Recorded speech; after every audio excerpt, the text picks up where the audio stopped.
نیزے دے کے تلواریں دے کے امام حسین کے ساتھ بھیجے اور کہا کہ امام حسین اگر اس نے کوئی غلط ملت بات کی نا زبردستی بیعت کرنے کا کہا تو آپ بس کوئی ایک بات اونچی آواز میں کر دینا یہ سپاہی پیچھے آ جائیں گے۔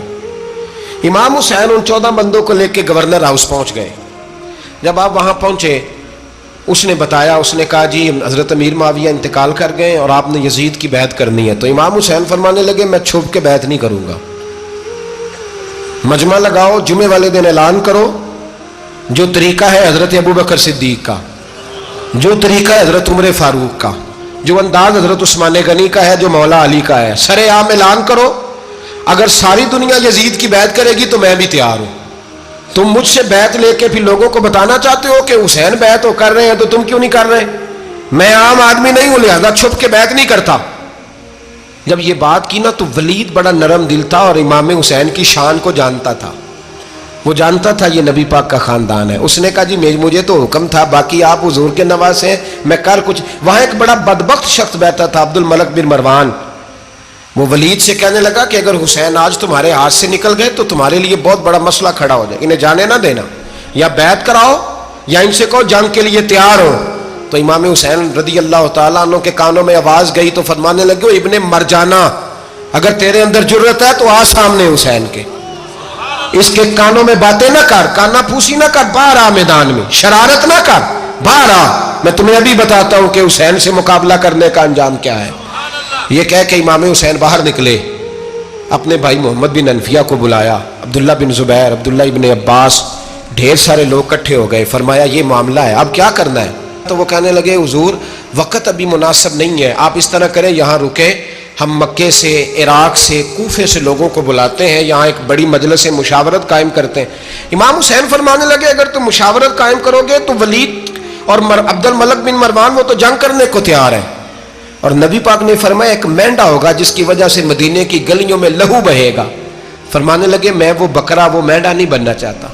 کہا پھر آپ کیا کریں گے؟ تو امام حسین رو پڑے، فرمانے لگے میں مدینہ چھوڑ جاؤں گا لیکن مدینے کی حرمت پامال نہیں ہونے دوں گا۔ امام علی مقام آدھی رات کے وقت نکلے، سیدہ فاطمہ کا دروازہ ایک اس دن تھا جس دن حضرت مولا علی کوفے چلے گئے تھے، اور دوبارہ آج تالا لگا جب امام حسین نکلے۔ آپ جنت البقیع کے پیچھے کھڑے ہو کے حضور کا روضہ دیکھنے لگے، اس وقت گنبد تو نہیں ہوتا تھا، روضہ دیکھنے لگے۔ نانا تیرے کرم کے خزینے کی خیر ہو، میں جا رہا ہوں تیرے مدینے کی خیر ہو۔ سارا خاندان لے گئے، مکے تشریف لے گئے، حج کے ایام قریب آنے والے تھے۔ امام حسین نے وہاں لوگوں سے باتیں کی۔ جب امام حسین وہاں پہنچے تو کوفے سے خط آنے لگے۔ کوفہ حضرت علی کا دارالخلافہ تھا، وہاں آپ کے محبین، پیار کرنے والے ڈھیروں تھے، انہیں خط لکھے کہ حضور آپ چپ کر کے بیٹھے ہوئے ہیں اور ہمارے اوپر یزید مسلط ہو گیا ہے، آپ اگر میدان میں نہیں نکلیں گے، آپ نہیں آئیں گے تو ہم اللہ کی بارگاہ میں شکوہ کریں گے کہ کوئی ہماری کمان کرنے کو تیار ہی نہیں ہوا۔ اور وہ خط 1 2 3 نہیں آئے، وہ خط اتنے تھے کہ 3 بوریوں میں بھرے تھے امام حسین، 3 بوریوں میں۔ اب مجبوری ہو جاتی ہے، حق کے لیے کئی دفعہ بات کرنا مجبوری ہوتی ہے، اگر نہیں کرے گا تو پھر اس کو بھی قبر میں جواب دینا پڑے گا۔ امام علی مقام رضی اللہ تعالیٰ عنہ نے مکے میں اب لوگوں کو جمع کیا مشورے کے لیے۔ ہر بندے نے کہا حضور وہ بلا تو رہے ہیں پر اپنے وعدوں کے پکے۔ کہا حضور وہ پکے نہیں، آپ نہ جائیں۔ ہر بندے نے کہا حالات ٹھیک نہیں، حالات گراؤنڈ ریالٹی صحیح نہیں، یہی مشورہ آج بھی ہر بندہ دیتا ہے، ابھی حالات نہیں۔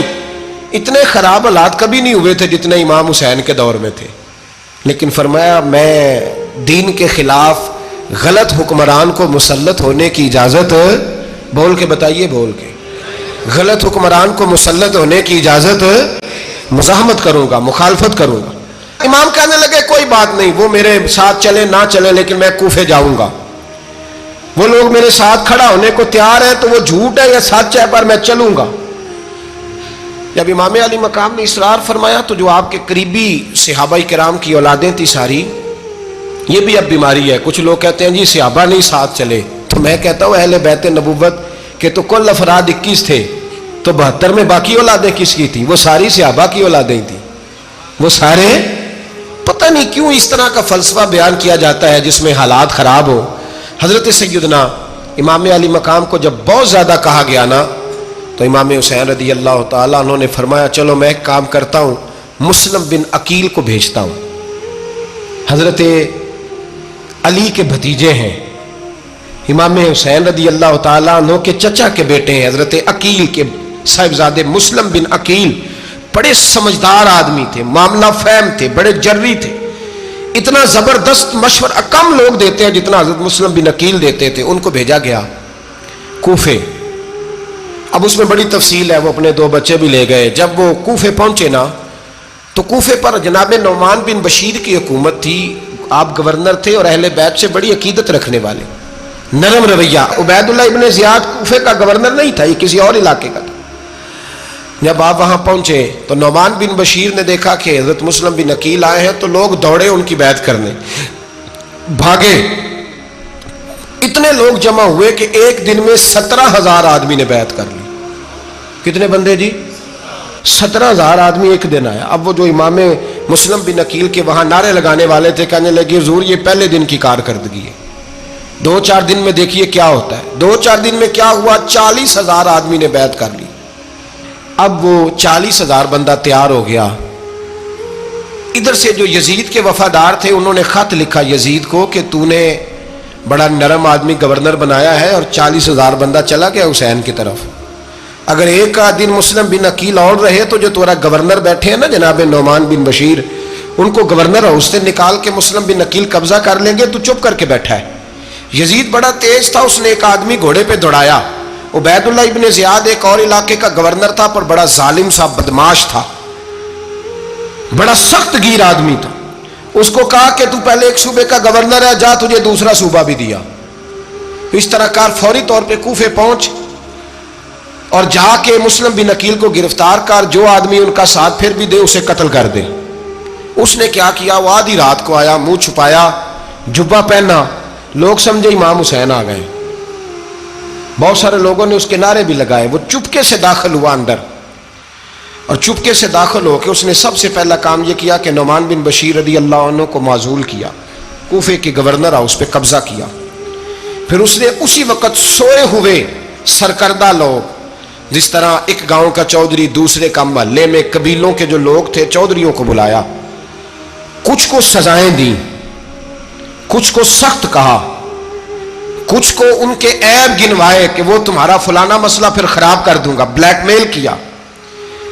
صبح ہونے تک حالات اگر تم نے میرے قابو میں نہ کیے تو یاد رکھنا بڑا مشکل ہوتا ہے حق پہ کھڑا ہونا، بڑی چیزیں لوگوں کو یاد آتی ہیں، اللہ جانتا ہے۔ پہلے کچھ ہوتا ہے، بعد میں معاملہ کچھ ہوتا ہے۔ حضرت مسلم بن عقیل کے ساتھ جس دن عبید اللہ ابن زیاد آیا 40,000 کا لشکر تھا۔ اگلے دن صبح ہوئی، اگلے دن تو یہ حال ہو گیا کہ آپ جب کوفے کی جامع مسجد میں زور کی نماز کے لیے گئے تو 5-7 ہزار آدمی نماز پڑھنے آیا، اور جب مغرب کا وقت آیا تو لوگوں نے چند ہزار لوگ رہ گئے، نماز کی نیت باندھی۔ توجہ کرنا میری بات پہ، ایک مسئلہ بھی سمجھ میں آئے گا۔ لوگوں نے نماز کی نیت باندھی تو حضرت مسلم بن عقیل امامت کر رہے ہیں، ہاتھ باندھے ہوئے ہیں، تو بہت سارے لوگوں نے پیچھے ہاتھ چھوڑ دیے۔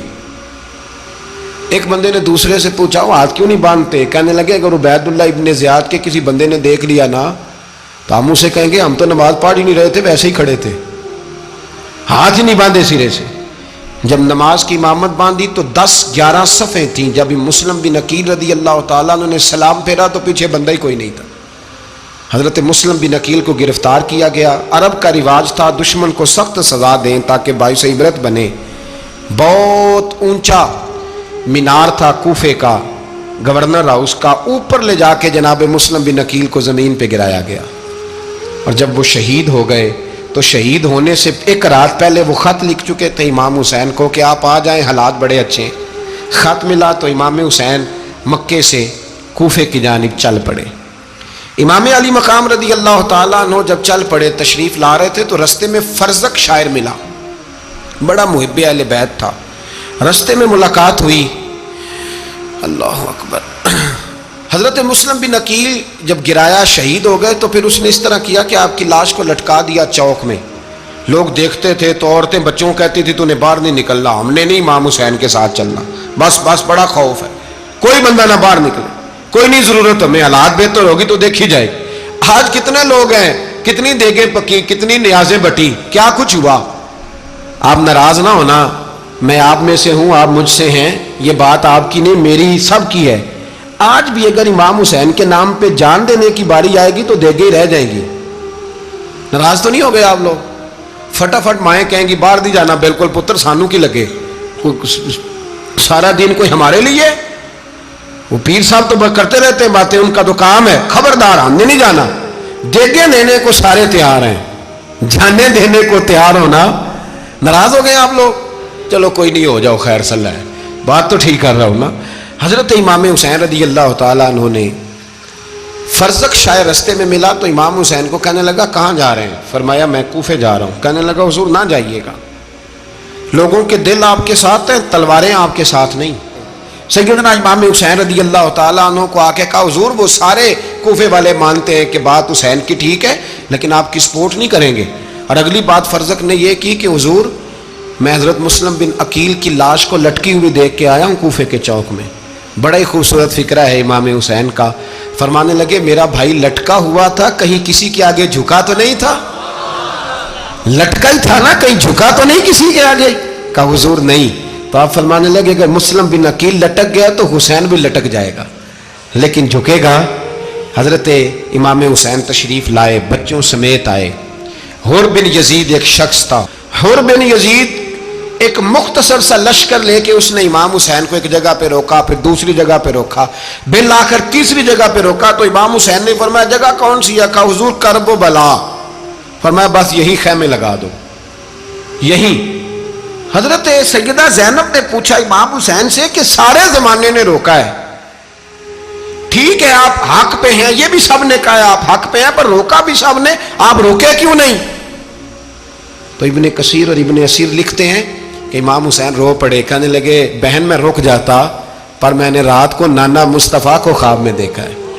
تو حضور نے فرمایا حسین اگر آج یہ رواج پڑ گیا نا یزید جیسے لوگوں کا تو قیامت تک پڑا رہے گا. پھر لوگ کہیں گے کوئی نکلا نہیں تھا تو ہمیں بھی نکلنا. پھر لوگ ظالموں کے سامنے گردنیں جھکانے کے عادی ہو جائیں. میں کہتا رہتا ہوں, کہہ رہا ہوں, کربلا کی جنگ کفر اسلام کی جنگ نہیں, کفر اسلام کی جنگ نہیں کربلا کی. کیونکہ یزید تو بڑا پکا نمازی تھا, خطبہ دیتا تھا. وہ تو جب امام حسین رضی اللہ تعالیٰ عنہ نے کربلا کے میدان میں جمعے کا دن تھا تو یزید کے سامنے کو بات کرنی شروع کی, عمر بن سعد کے سامنے. تو عمر بن سعد کہنے لگا حسین زیادہ باتیں نہ کر, ہمارا جمعہ لیٹ ہو رہا ہے, جنگ کے لیے تیار ہو, فٹافٹ آ. اہل بیت نبوت کو قتل کریں گے اور قتل کے بعد پھر نماز پڑھیں گے اور پھر کہیں گے اللہم صلی علی محمد وعلی آل محمد, اسی نماز میں پھر درود بھی پڑھیں گے. یہ کیسا مرتبہ ہے, کیسا انداز ہے, دوستی قاتل سے بھی مقتول سے یارانہ بھی. امام حسین نے کرب. حر بن یزید امام حسین سے کہنے لگا مجھے حکم ہے آپ کو روکنے کا, آپ آگے نہیں جا سکتے. امام صاحب نے فرمایا وجہ زمین اللہ کی ہے. اس نے کہا آپ بیعت نہیں کر رہے, یزید کی حالات آپ کے حق میں درست نہیں ہیں, آپ نہیں جائیں گے. امام روک گئے. ظہر کی نماز کا وقت ہوا تو حضرت علی اکبر امام حسین کے بڑے صاحبزادے انہوں نے اذان ظہر پڑھی تو حر بن یزید کے لشکر نے امام حسین کے پیچھے نماز ادا کی. کہا بھئی تم مقابلے میں آئے ہو, نماز پیچھے پڑھتے ہو؟ کہا حضور مقابلہ تو تلواروں سے کر رہے ہیں پر ہمارا دل تو مانتا ہے نا کہ مصطفیٰ کا نواسہ بڑی شان والا ہے. حر بن یزید نے 3 نمازیں لشکر سمیت امام حسین کے پیچھے پڑھی ہیں, 3 نمازیں, ظہر اثر اور مغرب. پھر امام حسین کے سامنے شرائط پیش کی کہ آپ کو یہاں گھیر لیا گیا ہے, یہاں آپ بیعت کریں گے, یہاں جنگ کریں گے, 2 ہی باتیں. امام حسین نے فرمایا نہیں بھائی بیعت تو میں نہیں کرتا, اس کے علاوہ تم جو کہتے ہو میں کرنے کو تیار ہوں. اس نے خط لکھا, عبید اللہ ابن زیاد کو ایک بندہ دوڑایا پیچھے, کوفے چند میل پہ کوفہ تھا. کہا وہ نہیں مان رہے, کیا کرنا ہے؟ تو حسین ابن علی ہے, میں زیادہ دیر انہیں روک بھی نہیں سکتا. انہوں نے پیغام دیا حر بن یزید کو کہ کرنا کچھ بھی نہیں, ان کا پانی بند کر دو, بلیک میل کرو, کھانا پانی نہیں ملے گا, چھوٹے چھوٹے بچے ہیں, خود ہی مان جائیں گے.